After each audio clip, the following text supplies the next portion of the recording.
Hi friends, welcome back to the trending சமையல். நான் உங்கள் அலமேல் பேசுகிறேன். ஃப்ரெண்ட்ஸ், எல்லோரும் எப்படி இருக்கீங்க? நல்லா இருக்கீங்களா? இப்போ நம்ம ஒரு டின்னர், இரவு நேரத்தில் ஒரு டின்னர் ஒன்று பார்க்கலாமா? என்னடா இது சப்பாத்தி எதுக்க வச்சுருக்காங்களேன்னு சொல்லிட்டு பார்க்குறீங்களா? வேறு ஒன்றும் இல்லை ஃப்ரெண்ட்ஸ், இந்த சப்பாத்தியை வச்சு தான் ஒரு டிஷ் பண்ண போகிறேன். ஏன்னா இது ஒரு புது விதமாக டிஷ்ஷாக இருக்கும். இது எப்படி இருக்குதுன்னு சொல்லிட்டு நம்ம பார்க்கலாமா? இப்போ வீடியோக்குள்ளே ஒன் பை ஒன்னாக உங்களுக்கு காட்டுறேன் நான். வாங்க வீடியோக்குள்ளே போகலாம். ஓகே ஃப்ரெண்ட்ஸ், இப்போ அந்த சப்பாத்தி தெரியுங்களா? இது எப்படி தெரியுங்களா? இந்த சப்பாத்தி கிட்டத்தட்ட ஒரு 10 சப்பாத்தி நான் கிட்ட எடுத்து வச்சிருக்கிறேன். இந்த மாதிரி நீங்கள் உருட்டி இது பாருங்க, வெறும் எண்ணெய் இல்லாமல் சுட்டு வச்சுக்கோங்க ஃப்ரெண்ட்ஸ். இது பாருங்க, எண்ணெயே இல்லை, எண்ணெயில் சுக்கா ரொட்டி சொல்லுவாங்க இல்லைங்களா? அதே மாதிரி அப்படியே கேஸில் போட்டு இப்படி தவாவில் போடுறத விட கேஸில் போட்டு சுட்டு எடுங்க. எண்ணெயே இல்லாத சுட்டு எடுத்து வச்சுருக்கேன். இதை வச்சு நம்ம என்ன பண்ணோம், என்னடா இது இப்போ நான் சொல்ல போகிற வார்த்தையை கண்டு நீங்களே யோசிப்பீங்க, என்னடா இது இப்படி சொல்கிறாங்களே. சப்பாத்தியை வச்சு தோசை செய்ய போகிறோம் ஃப்ரெண்ட்ஸ். என்ன இது புதுமையாக இருக்கு இல்லைங்களா? எனக்கும் புதுமையாக தான் இருந்தது.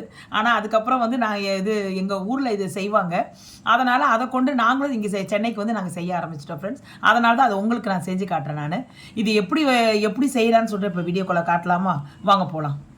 ஓகே ஃப்ரெண்ட்ஸ், இப்போ நம்ம இந்த சப்பாத்தியை தோசை செய்யறதுக்காக ஒரு சப்பாத்தியை இதை பாருங்க, அப்படியே சின்னதாக பிச்சு போட்டுக்குங்க. இதை பாருங்க,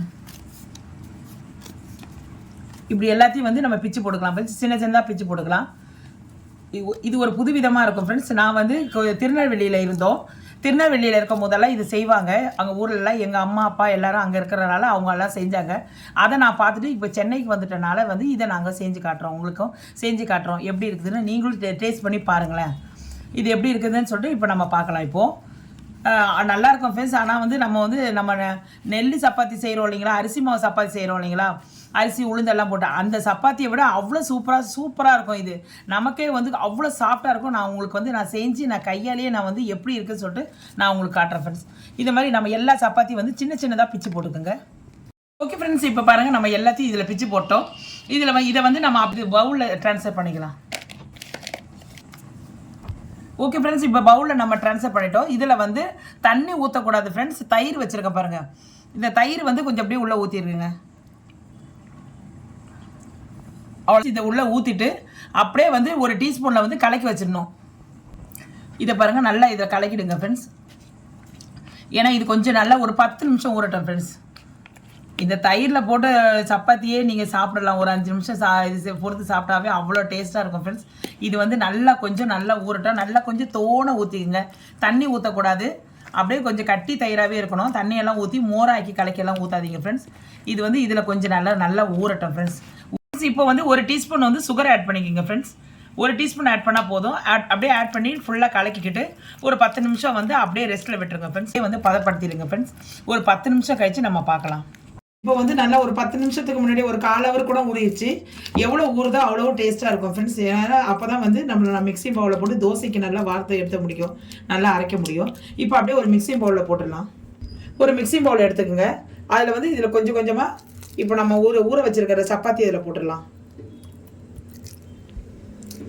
இதில் கொஞ்சோண்டு ஃப்ரெண்ட்ஸ் கொஞ்சோண்டு ரவை கொஞ்சம் ஆட் பண்ணிக்கலாம். கொஞ்சமாக 2 பாதியை நம்ம 2 பாதியாக அரைக்க போகிறோம். கொஞ்சமாக தான் நான் எடுத்திருக்கேன். அடுத்த பாதியில் கொஞ்சம் போட்டு அரைச்சிக்கலாம். ஒரு 1/2 டம்ளர் தண்ணி விட்டுக்குங்க ஃப்ரெண்ட்ஸ். அப்போ தான் மையும் நல்லா. இப்போ நம்ம அரைச்சிக்கலாம். இப்போ பாருங்கள், நம்ம பாதியை அரைச்சிட்டோம். நம்ம இதை பாருங்கள், நல்லா கொஞ்சம் மையாக அரைச்சிக்கோங்க. நல்லா ஃபைன் பேஸ்ட்டாக இருக்கணும். நம்ம இது ரவை போட்டனால நொரன்னு இருக்கக்கூடாது. அது நல்லா ஃபைன் பேஸ்ட்டாக இருக்கணும். இதை இன்னொரு பவுலுக்கு ட்ரான்ஸ்ஃபர் பண்ணிக்கலாம். இப்போ இதில் அப்படியே ஊற்றிக்கோங்க ஃப்ரெண்ட்ஸ். நெக்ஸ்ட் இருக்கு இல்லைங்களா, இன்னொரு பாதி இருக்கு இல்லைங்களா, அதையும் போட்டு அதே மாதிரி ரவையை போட்டு அரைச்சிக்கலாம். அதை நான் உங்கள்கிட்ட அதை காட்டுறேன் நான். ஓகே ஃப்ரெண்ட்ஸ், இப்போ இது 2வது ட்ரிப்பு போட்டுட்டோம். இதே மாதிரி ரவை கொஞ்சம் ஆட் பண்ணிக்கலாம். இதில் கொஞ்சம் ரவை போட்டுங்க ஃப்ரெண்ட்ஸ். 1/2 டம்ளர் ஆட் பண்ணிக்கோங்க, தண்ணி ஆட் பண்ணிக்கோங்க. அரைச்சிட்டு இது எல்லாத்தையும் ஒன்றா கலக்கிடலாம். நம்ம சேர்த்துட்டு உங்களுக்கு சொல்கிறேன் நான். இப்போ நம்ம 2த்தையும் கலந்து மிக்ஸ் பண்ணி ஒரு பவுலில் போட்டு ஊற்றிக்கோங்க. இதில் கொஞ்சோண்டு ஆட் பண்ணிக்கோங்க. பேக்கிங் சோடா ஆட் பண்ணிக்கோங்க ஃப்ரெண்ட்ஸ். ஒரு 1/2 டீஸ்பூன் ஆட் பண்ணிக்கோங்க. இதை பாருங்கள், ஒரு 1/2 டீஸ்பூன் ஆட் பண்ணிக்கோங்க. தேவையான அளவு சால்ட் ஆட் பண்ணிக்கோங்க ஃப்ரெண்ட்ஸ்.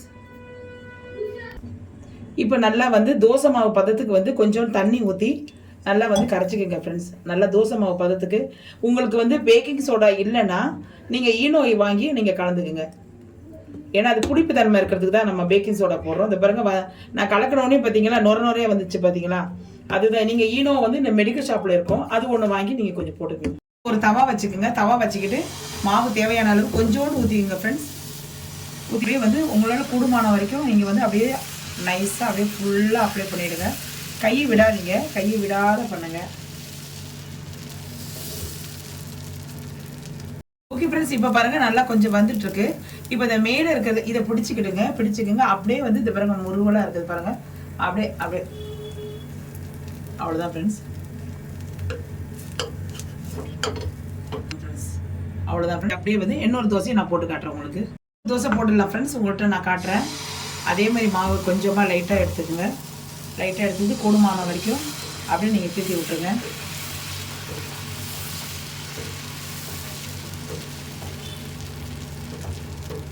கொஞ்சம் லைட்டாக ஆயில் விட்டுக்குங்க ஃப்ரெண்ட்ஸ். கொஞ்சம் அப்படியே எண்ணெய் விட்டுக்குங்க, லைட்டாக ஆயில் விட்டுக்குங்க. பசங்க வந்து சப்பாத்தி வேணான்னு சொல்கிற பிள்ளைங்க வந்து நீங்கள் இந்த மாதிரி நீங்கள் வந்து சப்பாத்தி அப்படியே வந்து நம்ம தயிர் ஊற்றி நம்ம கொஞ்சம் நேரம் ஊற வச்சு அப்படியே மிக்சியில் போட்டு அரைச்சி நீங்கள் இந்த மாதிரி கொடுத்தீங்கன்னா பிள்ளைங்க வந்து தோசையாக சாப்பிட்டேன்னா பிள்ளைங்க நல்லா வெறுவரு நல்லா சாப்பிடுவாங்க ஃப்ரெண்ட்ஸ். ஏன்னா வந்து இது நல்லா அவ்வளோ சாஃப்டாக அவ்வளோ இதாக இருக்கும். ஏன்னா நம்ம ரவை கொஞ்சம் லைட்டாக ஆட் பண்ணுறதுனால மேக்ஸிமம் இன்னும் தயிர் வேறு நம்ம ஆட் பண்ணுறோம்.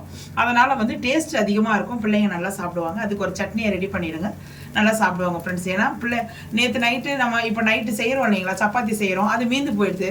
அது காலையில் சில்லுன்னு இருக்கும் இல்லைங்களா, அதை அப்படியே வந்து நீங்கள் அப்படியே சின்னதாக கட் பண்ணி போட்டு அப்படியே தயிர் ஊற்றி நீங்கள் அப்படியே கொஞ்சம் நேரம் வேக வச்சு இந்த மாதிரி தோசையாக பிள்ளைக்கு கொடுத்துடலாம். அவ்வளோதான் ஃப்ரெண்ட்ஸ். ஓகே ஃப்ரெண்ட்ஸ், இப்போ பாருங்கள் நம்ம எடுத்துடலாம். அப்படியே கொஞ்சம் அப்படியே இந்த சைடு அப்படியே பிடிச்சிக்கிட்டு அப்படியே வந்து நீங்கள் அப்படியே எடுங்க. இந்த பாருங்க அப்படியே வருது பாருங்கள், அப்படியே வருது. அப்படியே அவ்வளோதான் ஃப்ரெண்ட்ஸ், ஹோட்டல் தோசை ரெடி ஆயிடுச்சு. செம்ம சூப்பராக வந்து நம்ம வந்து இந்த பாருங்கள் எப்படி இருக்குது பாருங்கள், பார்க்குறதுக்கு அல்டிமேட்டாக முருகலாக இருக்க பாருங்கள், எப்படி ஒரு அருமையாக இருக்கு பாருங்கள். இதே மாதிரி நம்ம இருக்கிற தோசையெல்லாம் நம்ம சுட்டு எடுத்துடலாம். இப்போ செம்ம சூப்பராக நம்ம சப்பாத்தியில் வந்து தோசை பண்ணியிருக்கோம் பாருங்கள். உங்கள் முன்னாடி நான் வச்சுருக்கிறேன் பாருங்கள், அவ்வளோ கிறிஸ்பியாக அவ்வளோ சாஃப்டாக இருக்கும் ஃப்ரெண்ட்ஸ். நம்ம வாயில் போடுறதுக்குள்ளே பிள்ளைங்க வந்து அவ்வளோ நம்ம பிச்சையே சாப்பிட தேவையில்லை, அவ்வளோ அழகாக உள்ளே போயிடும் ஃப்ரெண்ட்ஸ். அவ்வளோ நல்லாயிருக்கும். ஏன்னா பிள்ளைங்க வந்து நைட்டில் சப்பாத்தி வேண்டாம் எனக்கு வேண்டாம்னு சொல்லும் போது அதை அப்படியே நீங்கள் உளுத்து போட்டு அப்படியே நீங்கள் பிச்சு போட்டு அப்படியே சப்பாத்தியாக நீங்கள் ரெடி பண்ணி நீங்கள் தோசையாக ரெடி பண்ணி கொடுத்தீங்கன்னா செம சூப்பராக பிள்ளைங்க சாப்பிடுவாங்க. ஏன்னா வந்து அந்த பிள்ளைங்க சாப்பிடாததுக்கோசம் தான் நான் இந்த மாதிரி ஐடியா செஞ்சுருக்கேன் நான். அவ்வளோ கிறிஸ்பியாக அதை பாருங்கள், உங்கள் முன்னாடி பாருங்கள் எவ்வளோ கிறிஸ்பியாக இருக்குது, அது உங்களுக்கே தெரியும், நல்லா தெரியும். இந்த பாருங்கள் எவ்வளோ கிறிஸ்பியாக வந்திருக்குதுன்னு பாருங்கள், எவ்வளோ தோசை எவ்வளோ சூப்பராக வந்திருக்கு பாருங்கள். அந்த அளவு இருக்குங்க, அவ்வளோ சூப்பராக. அதுக்கு ஒரு தேங்காய் சட்னி வச்சுக்கோங்க. இதுக்கு மசாலா கூட நீங்கள் வந்து உருளைக்கிழங்கு பொட்டேட்டோ கூட நீங்கள் ஆட் பண்ணிக்கலாம். பூரிக்கு வச்சு நம்ம சாப்பிட்றோம் இல்லைங்களா, பூரிக்கிழங்கு அது கூட ஆட் பண்ணி சாப்பிடலாம், அவ்வளோ டேஸ்ட்டாக இருக்கும். நான் இப்போதைக்கு வந்து வேர்க்கடலையும் இது தேங்காயும் போட்டு அரைச்சி வச்சுருக்கேன். அந்த சட்னி காம்பினேஷன் சூப்பராக இருக்கும். இந்த உங்கள் முன்னாடி வந்து நான் தோசையை நான் பிச்சு காட்டுறேன். எவ்வளோ இதை பாருங்கள் எவ்வளோ கிறிஸ்பியாக, இதை பாருங்கள் எல்லாமே அவ்வளோ கிறிஸ்பியாக இருக்கும் ஃப்ரெண்ட்ஸ். இதை பாருங்கள் நான் உங்கள் முன்னாடி தான் இதை பாருங்கள் எப்படி இருக்குது நான் அதை காட்டுற பாருங்கள். இதை பாருங்கள் அப்படியே வந்து அவ்வளோ சாஃப்டாக இருக்கும் ஃப்ரெண்ட்ஸ். இதை பாருங்கள் அவ்வளோ சாஃப்டாக இருக்கும் பார்க்குறதுக்கு. இதை பாருங்கள் அல்டிமேட்டாக இருக்குதுங்களா, இதை பாருங்கள் அவ்வளோ சாஃப்டாக இருக்கும் ஃப்ரெண்ட்ஸ். இதை பாருங்கள் நான் உங்கள் முன்னாடி கொஞ்சம் அப்படியே பிச்சு காட்டுறதை பாருங்கள். அப்படியே கொஞ்சம் எடுத்துக்கோங்க, அப்படியே எடுத்து பாருங்கள் எவ்வளோ இதை பாருங்கள் கிறிஸ்பியாக இருக்குது பாருங்கள். இது பாருங்கள் இது சவுண்டு பாருங்கள் அப்படியே எடுத்து அப்படியே சாப்பிடுங்க ஃப்ரெண்ட்ஸ். அவ்வளோ செம்ம சூப்பராக இருக்கும். இந்த நைட்டு டின்னருக்கு இதை நீங்கள் ஒரு வாட்டி வந்து நீங்கள் செஞ்சு பிள்ளைங்களுக்கு கொடுங்க. நீங்களும் வந்து வீட்டில் நீங்கள் உண்மையாக செஞ்சு கொடுங்க, வீட்டுக்காரர் கூட உங்களை பாராட்டுவாங்க. செம சூப்பராக சப்பாத்தியில் வந்து நீ இந்த அளவு தோசை பண்ணியிருக்கியே, ரியலி கிரேட்டுமான்னு சொல்லிட்டு உங்களையே சொல்லுவாங்க. இந்த வீடியோ பிடிச்சிருக்கா பாருங்கள். இந்த வீடியோ பிடிச்சிருந்தா லைக் பண்ணுங்கள், ஷேர் பண்ணுங்கள், சப்ஸ்கிரைப் பண்ணுங்கள். மறக்காமல் பெல் ஐக்கனை கிளிக் பண்ண மறந்துடாதீங்க ஃப்ரெண்ட்ஸ். அது பக்கத்தில் ஒரு ஆளுன்ற ஒரு ஆப்ஷன் இருக்கும், அதை நீங்கள் கிளிக் பண்ணிங்கன்னா நான் போடுற வீடியோ எல்லா வீடியோ நீங்கள் பாருங்கள் ஃப்ரெண்ட்ஸ். நான் வத்தல் போட்டிருக்கேன், வடவும் போட்டிருக்கேன், எல்லா வீடியோ நீங்கள் பாருங்கள், விதமாக போட்டிருக்கேன். தெரியாதவங்களாம் நீங்கள் பார்த்தீங்கன்னா அதில் பார்த்து நீங்கள் பயனடைவீங்க. மீன் குழம்பு போட்டிருக்கேன், எல்லாமே நிறைய வீடியோ கிட்டத்தட்ட ஒரு 500 வீடியோ கிட்ட போட்டிருக்கேன் ஃப்ரெண்ட்ஸ். நீங்கள் பாருங்கள், பார்த்துட்டு உங்களுக்கு எது உங்களுக்கு சூட்டபுளாக இருக்கோ அதை நீங்கள் செஞ்சு சாப்பிட்டு பாருங்கள் ஃப்ரெண்ட்ஸ். எல்லாமே நல்லாயிருக்கும் ஃப்ரெண்ட்ஸ். ஓகேங்களா, வந்து உங்கள் தெரிஞ்ச நண்பர்கள் கூட இதை ஷேர் பண்ணி விடுங்க. இதோட நம்ம நெக்ஸ்ட் வீடியோவில் சந்திக்கலாம் ஃப்ரெண்ட்ஸ். இது நான் உங்களோட விடைபெறும் உங்கள் அலமையில். ஓகே தென் பாய்.